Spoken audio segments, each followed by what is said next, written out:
Does your Makki Roti ever fall apart or turn out like this? Well, don't worry, I've got you. Welcome to my channel. I'm Mrs. Daughter-in-law, and in this video, we're going to go through how to make super soft Makki Roti step by step. For this recipe, you only need 3 ingredients: 100 grams of fine cornmeal, I use the Natco brand, 100 milliliters of boiling hot water, and butter is needed. You can swap out the butter for oil if you want to make this vegan. In a bowl, throw in the cornmeal and add the boiling water in parts. Don't let the water cool. You want to keep mixing this throughout.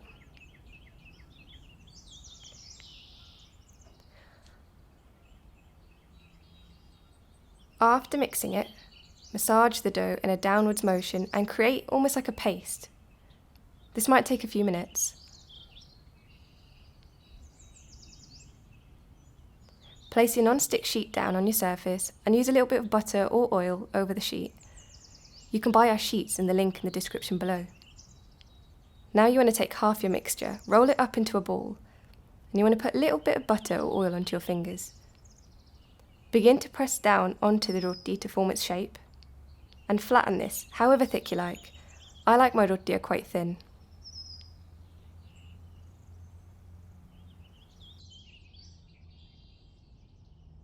Preheat your tawa on a really high heat and place your roti onto the tawa. You'll see after a couple of minutes the colour changes and you want to flip the roti over.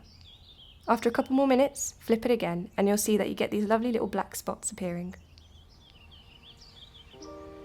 Once it's cooked, you can apply some butter or some oil to the side.